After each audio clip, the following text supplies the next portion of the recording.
जय श्री कृष्ण भक्तों। सनातन धर्म की परंपराएं केवल पूजा अर्चना तक सीमित नहीं हैं, बल्कि उनमें गहरी आस्था, प्रेम और परिवार की रक्षा का अद्भुत संदेश छिपा होता है। भाद्रपद मास की अमावस्या को हम पिठोरी अमावस्या कहते हैं।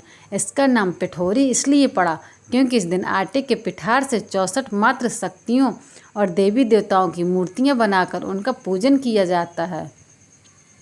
पिठ का अर्थ होता है आटा और उसी से बने पिठार से यह व्रत संपन्न होता है, इसलिए इसे पिठोरी अमावस्या कहा जाता है। इस व्रत का विशेष महत्व संतानों की रक्षा, उनके उत्तम स्वास्थ्य और परिवार की उन्नति के लिए माना गया है। जब एक माता उपवास करके संकल्प लेती है तो उसके हृदय से निकली प्रार्थना सीधी मातृशक्ति तक पहुँचती है।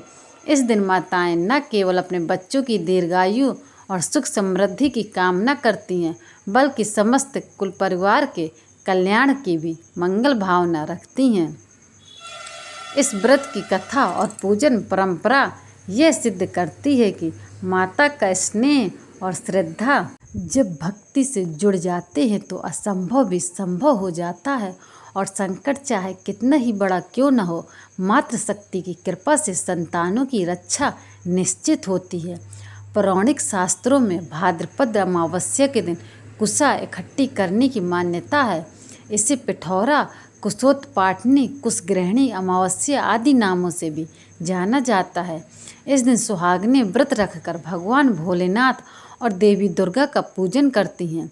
यह दिन पितरों की तृप्ति, पिंडदान, तर्पण और वंश वृद्धि के लिए अधिक महत्वपूर्ण माना जाता है। अमावस्या की शाम पीपल के पेड़ के नीचे सरसों के तेल का दिया लगाने और पितरों का स्मरण और शिव जी के और शनि देव की आराधना करने से जीवन में चारों तरफ से के लाभ ही लाभ मिलता है।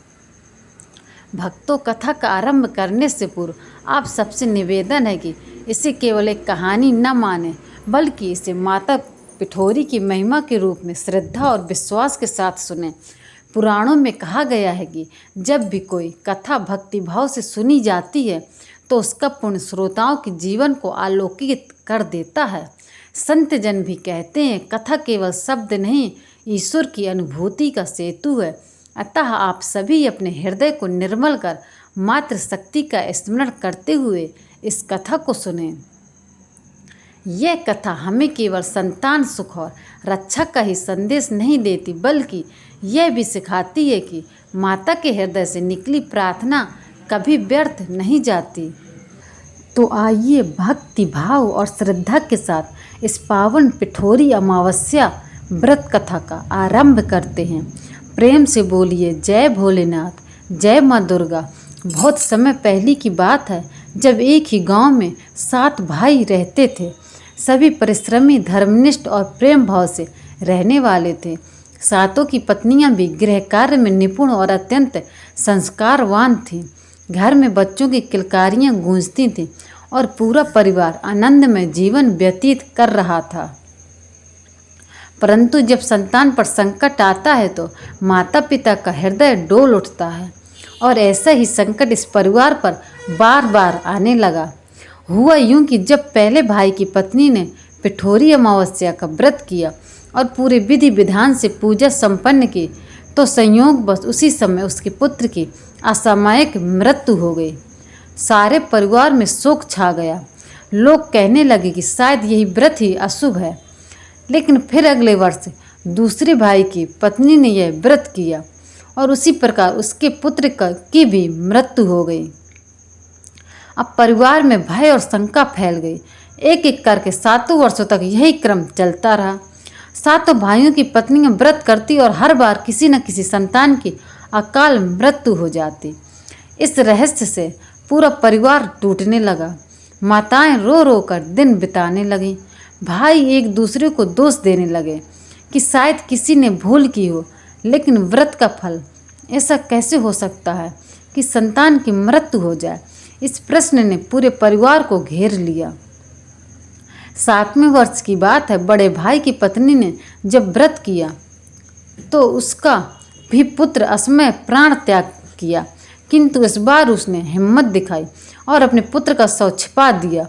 वह फूट फूट कर रो रही थी और उसी समय गांव की कुलदेवी, जिन्हें दक्षिण भारत में माँ पोलेरम्मा और उत्तर भारत में देवी दुर्गा का स्वरूप माना जाता है, वहाँ प्रकट हुई और करुणामय स्वर में बोली, वत्स, तू इतना विलाप क्यों कर रही है? बड़े भाई की पत्नी ने रोते हुए अपनी पीड़ा सुनाई कि माँ, हम 7 साल से यह व्रत कर रहे हैं, किंतु हर बार एक संतान की मृत्यु हो जाती है। यह कैसा व्रत है जो कल्याण के स्थान पर विनाश का कारण बन रहा है?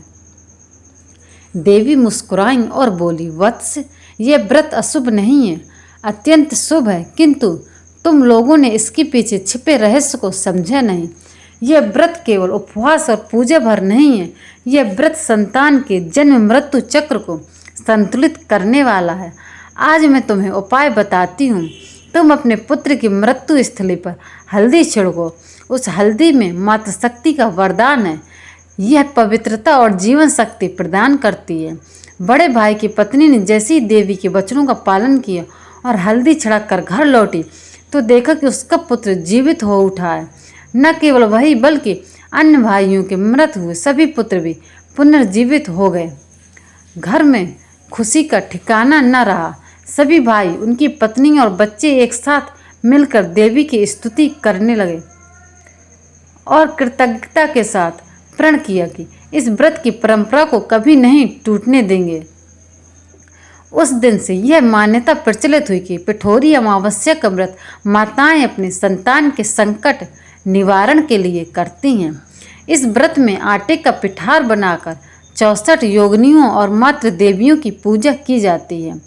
बच्चों की लंबी उम्र और स्वास्थ्य की कामना की जाती है और हल्दी का विशेष महत्व रखा जाता है, क्योंकि हल्दी देवी शक्ति का प्रतीक है। भक्तों, इस कथा से हमें यही सीख मिलती है कि जब भी जीवन में कठिनाई आए तो श्रद्धा और विश्वास के साथ व्रत उपवास करें, देवी शक्ति की शरण ले, क्योंकि सच्चे भाव से किया गया व्रत कभी व्यर्थ नहीं जाता। पिठोरी अमावस्या की कथा केवल एक परिवार की कथा नहीं है, बल्कि यह संपूर्ण मानव समाज के लिए प्रेरणा है कि विश्वास और श्रद्धा से किया गया कार्य संतान और परिवार को हर संकट से बचाता है। आज भी माताएं इस दिन व्रत करके अपनी संतान की रक्षा के लिए प्रार्थना करती हैं और पिठोरी माता से यह कहती हैं, हे माता, हमारी संतानों की रक्षा करो, उन्हें लंबी आयु दो, उन्हें स्वस्थ और सुखी बनाओ।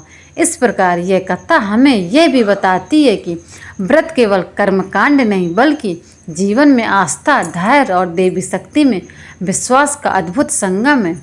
और यही कारण है कि पिठोरी अमावस्या व्रत आज भी आस्था, विश्वास और मातृशक्ति की अद्वितीय गाथा के रूप में हर वर्ष श्रद्धा से मनाया जाता है। कहते हैं, इस व्रत की कथा केवल एक परिवार तक सीमित नहीं है, बल्कि पूरे समाज को प्रेरणा देने वाली बन गई। भक्तों, आइए अब सुनते हैं पिठोरी अमावस्या की दूसरी चमत्कारिक कथा। प्राचीन काल में एक नगर में एक ब्राह्मण दंपति रहता था। वे बड़े ही धर्मात्मा, दानी और सत्कर्मी थे। उनकी एकमात्र पुत्री थी जो विवाहित होकर अपने ससुराल में सुखपूर्वक रहती थी। समय बीतता गया और वह ब्राह्मण कन्या गर्भवती हुई। घर में हर्ष का वातावरण छा गया और उसके माता पिता ने अपनी पुत्री की कुशलता के लिए पिठोरी अमावस्या व्रत करने का संकल्प लिया। उसी नगर की वृद्धाएं आपस में चर्चा कर रही थी कि आज पिठोरी अमावस्या का व्रत है और इस दिन आटे के पिठार से 64 देवी देवताओं की मूर्तियां बनाकर पूजन करना चाहिए। ऐसा करने से संतान पर आने वाले सभी संकट दूर हो जाते हैं और गर्भस्थ शिशु की रक्षा होती है। यह सुनकर ब्राह्मण माता ने भी यह व्रत करने का निश्चय किया। उन्होंने श्रद्धापूर्वक पिठार से देव मूर्तियाँ बनाई, उनका पूजन किया और पुत्री के कल्याण की प्रार्थना की। इधर ब्राह्मण कन्या को प्रसव का समय निकट आया और ज्योतिषियों ने बताया कि इस समय ग्रह नक्षत्र अत्यंत अशुभ है और संतान पर बड़ा संकट आ सकता है। परिवार व्याकुल हो उठा, लेकिन माता का विश्वास अटल था। उसने दृढ़ स्वर में कहा कि मैंने पिठोरी अमावस्या का व्रत किया है और माता पिठोरी अवश्य मेरी पुत्री तथा उसके गर्भ की रक्षा करेंगे। जब प्रसव का समय आया तो घर में दिव्य प्रकाश फैल गया। सभी देवी देवताओं की मूर्तियां मानो सजीव होकर आशीर्वाद देने लगे। प्रसव अत्यंत सहज हुआ और कन्या ने एक स्वस्थ तथा सुंदर पुत्र को जन्म दिया। यह देखकर सभी लोग हर्ष से झूम उठे और नगर में यह बात फैल गई कि पिठोरी अमावस्या व्रत करने से ही यह संकट टला और संतान की रक्षा हुई। तब से इस व्रत की परंपरा प्रारंभ हुई है और कहा जाता है कि इस दिन स्त्रियां आटे की मूर्तियां बनाकर उनका पूजन करें, कथा सुनें और संतान की दीर्घायु के लिए संकल्प लें तथा ब्राह्मणों को भोजन और दान दें। फलस्वरूप संतान पर आने वाले सभी संकट दूर होते हैं, परिवार में सुख शांति बनी रहती है और अखंड सौभाग्य प्राप्त होता है। प्रेम से बोलिए पिठोरी माता की जय, 64 योगिनियों और मातृ देवियों की जय। प्रेम से बोलिए जय श्री हरि विष्णु। भगवान भोलेनाथ और देवी दुर्गा आपके परिवार पर अपनी कृपा बनाए रखें। ऐसे ही और भी रोचक और आध्यात्मिक वीडियो के लिए हमारे चैनल कृष्ण की दीवानी को सब्सक्राइब जरूर कर लें। दोस्तों, आपको ये कथा कैसी लगी कृपया कमेंट करके ज़रूर बताएं। वीडियो पसंद आया हो तो लाइक करें और अपने दोस्तों के साथ शेयर करें। कमेंट बॉक्स में जय श्री कृष्णा लिखना न भूलें। फिर मिलते हैं एक और दिलचस्प वीडियो के साथ। धन्यवाद। जय श्री कृष्णा।